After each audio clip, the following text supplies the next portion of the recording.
So in this module, we're going to cover competitive markets. And so this is going to be the first market structure we're covering this in this course.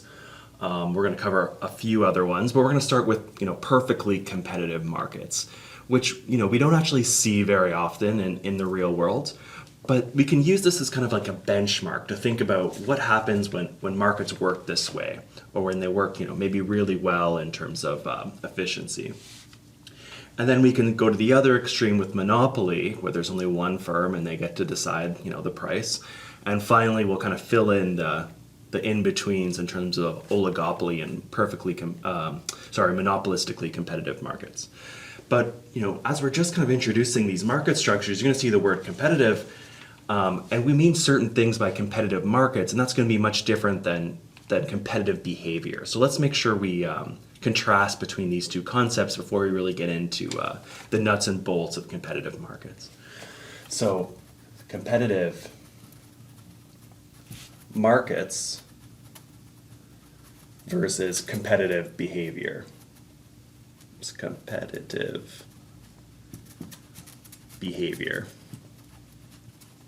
So let's just start off by differentiating between these two things. So when we're talking about competitive markets,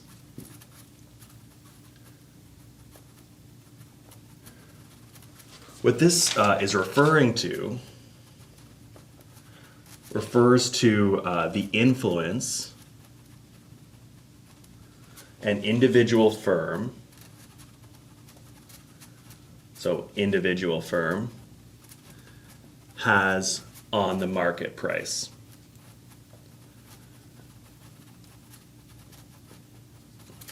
So competitive markets are thinking about how much influence does one single individual firm have on the market price, the price that the market that's produced by the market overall. And in particular, we're going to think that the less power to set price, the more competitive the market.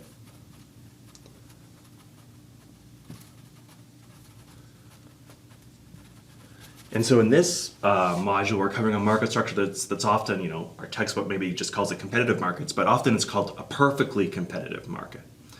And so it's perfectly competitive. That means firms have no ability to influence the market price. And so that's the market structure we're dealing with in this module. Now, when we think about competitive behavior, so comp for competitive behavior, what that's referring to is kind of how firms compete amongst one another for business. So refers to the degree of which firms compete against each other.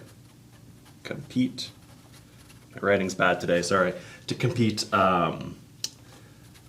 against each other.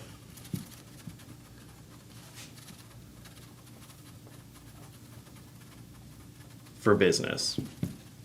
So, think of this as in terms of classic examples are maybe credit card companies, where we probably don't think credit cards are that competitive of a market because there's only a few firms. There's American Express, MasterCard, Visa, those kind of things. There's only a few of them. There's not that many anyway.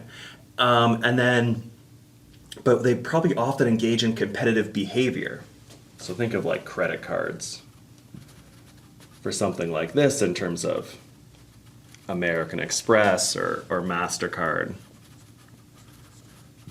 and Visa are kind of the big ones. So when we think about these firms, they might not be in a competitive market because it's maybe not that they have an ability to set the price and things like that, but they're probably going to engage in competitive behavior. They offer different sign-up bonuses and things like that, different perks to their cards and stuff like that. So keep in mind, we're going to be really, when I talk about competitive markets here, I'm really referring to this ability to set price, and that's going to be related to this market power. When we talk about competitive behavior, we're not going to be talking about that until we really talk about just a few firms that they're actively thinking about what other firms are doing when they make their decisions. And that'll be more obvious when we get to things like oligopoly and game theory.